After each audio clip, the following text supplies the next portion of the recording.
चलिए तो आज पढ़ते हैं HCF हायर कॉमन फैक्टर। आज पढ़ेंगे HCF के बारे में जानते हैं। HCF से पहले हम जानते हैं फैक्टर के बारे में। एक्चुअली में फैक्टर होता क्या है, तो जैसे देखिए फैक्टर का मतलब होता है गुणक। क्या होता है? गुणक।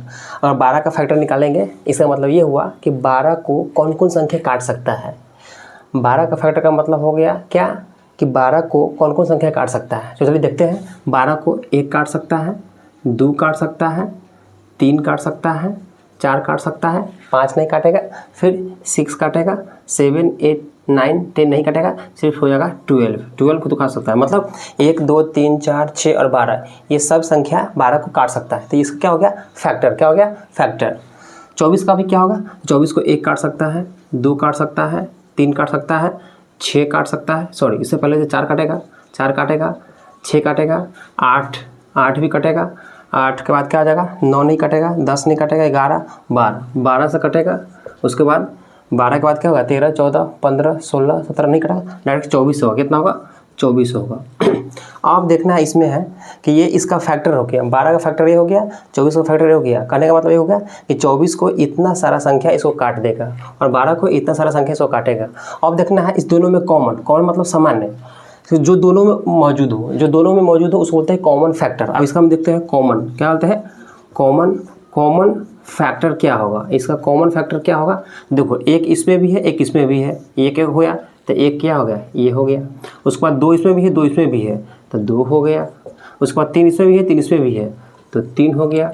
इसमें भी 4 है, इसमें भी 4 है तो क्या हो गया? 4 हो गया। इसमें 6 है तो 6 हो गया। उसके बाद इसमें 8 है, इसमें 8 नहीं, 12 है और 12 है तो 12 हो गया। कहने का मतलब ये हो गया कि 12 और 24 का कॉमन फैक्टर कहेंगे तो क्या हो जाएगा? 1, 2, 3, 4, 6 और 12। ये हो गया हमारा क्या? 12 और 24 का कॉमन फैक्टर। जो दोनों संख्या में कॉमन हो वो हम 1, 2, 3, 4, 5, 6 और 12 निकाल दिए। अब इसी में हमको निकालना है हाईएस्ट मतलब बड़ा। इसी में निकालना है बड़ा मतलब हाईएस्ट। अब हो गया, इसमें हाईएस्ट लगा देंगे। क्या लगा देंगे? हाईएस्ट लगा देंगे। तो इसमें हाईएस्ट कॉमन फैक्टर मतलब इसका HCF क्या हो जाएगा? तो HCF क्या हो जाएगा? तो देखेंगे सबसे बड़ा संख्या कौन है जो इस दोनों को काट रहा है। इस दोनों में सबसे बड़ा संख्या कौन है जो दोनों को काट रहा है? तो सबसे बड़ा संख्या क्या? 12। इसका मतलब क्या हुआ कि इस दोनों का 12 का और 24 का HCF क्या हो गया? तो वो हो गया हमारा 12। क्या हो गया? 12।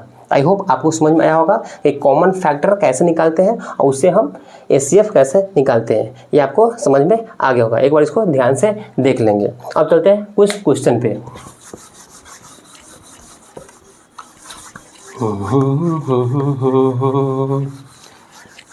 जैसे लेते हैं यहाँ पे 6, 8 और 12, इसका निकालना है HCF। क्या निकालना है? HCF। तो HCF निकालने का मतलब क्या हुआ कि इस 6, 8, 12 इसमें से देखो एक संख्या, सबसे छोटा संख्या को देखना है हमेशा। क्या देखना है? सबसे छोटा संख्या को देखना है कि अगर ये संख्या से अगर ये दोनों संख्या कट रहा है तो हमारा HCF यही होगा। तो इसके लिए हम क्या करेंगे? LCM, अलग से LCM निकालेंगे। 6 का LCM निकालेंगे, 8 का LCM निकालेंगे और 12 का LCM निकालेंगे। 2 तिहाई 6 हो जाएगा, नहीं कटने वाला है, छोड़ देंगे यहाँ पे। 2 चौका 8 होगा, 2 दूनी 4 होगा, 2 इकाई 2 होगा, यहाँ पर 3 इकाई 3 कर ही देते हैं और यहाँ 12 का 2 छक 12, 2 तिहाई 6 और 3 इकाई 3। अब कॉमन देखिए इसमें 6 का क्या लिख सकते हैं? 2 गुने 3 गुने 1। 8 का क्या लिख सकते हैं? 2 गुने 2 गुने 2 गुने 1। और 12 का क्या लिख सकते हैं? 2 गुने 2 गुने 3 गुने 1। अब इसमें से खोजना है हाईएस्ट मतलब सबसे बड़ा वाला। देखिए सबसे बड़ा वाला कौन सा होगा और जो कॉमन होगा, तीनों में कॉमन होगा। तो इसमें भी 2 है, इसमें भी 2 है, इसमें भी 2 है तो ये क्या हो गया हमारा? 1, 2 बाहर निकल गया। उसके बाद देख लीजिए इसमें 2, इसमें 2 नहीं है, इसमें 3 है, इसमें 3 नहीं है, इसमें 1 है तो सिर्फ 1 आ रहा है। क्या रहा? तो इस तीनों संख्या में 6, 8, 12 में सिर्फ 2 ही ऐसा कॉमन है जो तीनों में है, इसलिए 2 और 1 है तो 2, 1 कितना हो गया? 2। इसका मतलब है कि इसका 6, 8, 12 का HCF मेरा क्या निकला? ये निकला हमारा 2।